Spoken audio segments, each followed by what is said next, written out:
ಪತ್ರಿಕಾ ಮಹಾಸಂಸ್ಥಾನ ಮಠದ ಪೀಠಾಧ್ಯಕ್ಷರಾಗಿದ್ದಂಥ ಪರಮಪೂಜ್ಯ ಶ್ರೀ ಶ್ರೀ ಶ್ರೀ ಕುಮಾರ ಚಂದ್ರಶೇಖರನಾಥ ಮಹಾಸ್ವಾಮಿಗಳು ವಿಧಿವಶರಾಗಿರ್ತಾರೆ ಅಂತ ವಿಚಾರ ಕೇಳಿ ಭಾಳ ದುಃಖ ಆಯಿತು. ನಮಗೆಲ್ಲ ಗೊತ್ತಿದೆ ಪೂಜ್ಯರು ಮಠವನ್ನು ಸ್ಥಾಪನೆ ಮಾಡಿ ಆಧ್ಯಾತ್ಮಿಕ ಕ್ಷೇತ್ರಕ್ಕೆ, ಶಿಕ್ಷಣ ಕ್ಷೇತ್ರಕ್ಕೆ ಅವರದೇ ಆದಂಥ ಅಪಾರವಾಗಿರ್ತಕ್ಕಂಥ ಕೊಡುಗೆಯನ್ನು ನೀಡಿದರು.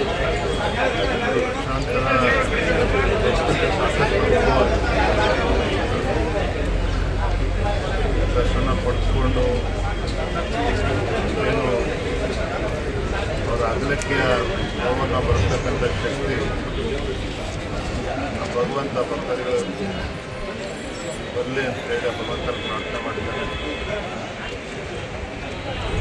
ಭಾಳ ಶ್ರಮವನ್ನು ಹಾಕಿರ್ತಕ್ಕಂಥ ನಾವು ಹಿಂದುತ್ವದ ಬಗ್ಗೆಯೂ ಕೂಡ ಒಂದು ಅಪಾರವಾಗಿರ್ತಕ್ಕಂಥ ಒಂದು ಪ್ರತಿಪಾದನೆ ಮಾಡಿರ್ತಕ್ಕಂಥ ಸ್ವಾಮೀಜಿಗಳು ತಮ್ಮಿಂದ ದೂರ ಆಗಿರ್ತಕ್ಕಂಥದ್ದು ನಿಜವಾಗ್ಲೂ ಕೂಡ ಎಲ್ಲರೂ ಕೂಡ ಸಾಕಷ್ಟು ನೋವನ್ನು ಹಿಂದೆ ಒಂದಷ್ಟು ಪರವಾಗಿ ಬಿಜೆಪಿ ಪಾರ್ಟಿಯು ಕೂಡ ಬೆಳಿಗ್ಗೆ ಒಂದು ಪ್ರಕಾರ ಹಿಂದುತ್ವವಾದಿನೂ ಕೂಡ ಹೌದು. ಹಿಂದುತ್ವದ ಬಗ್ಗೆ ಒಂದು ಅವರದೇ ಆದಂಥ ಒಂದು ನಂಬಿಕೆ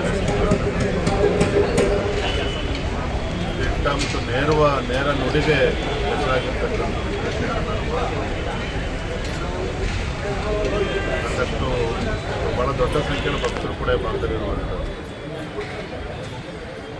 ಅದೇ ಒಂದು ನಷ್ಟವನ್ನು ಬರೆಸ್ತಕ್ಕಂಥ ಶಕ್ತಿ ಭಗವಂತ ದಯಪಾಲಿಸಲಿ. ಭಕ್ತರು ಸಾಕಷ್ಟು ನೋವಲ್ಲಿದ್ದಾರೆ.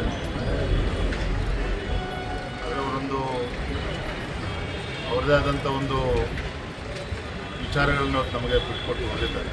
ತೋರಿಸಿರ್ತಕ್ಕಂಥ ಮಾರ್ಗದಲ್ಲಿ ನಾವೆಲ್ಲರೂ ಕೂಡ ಇವತ್ತು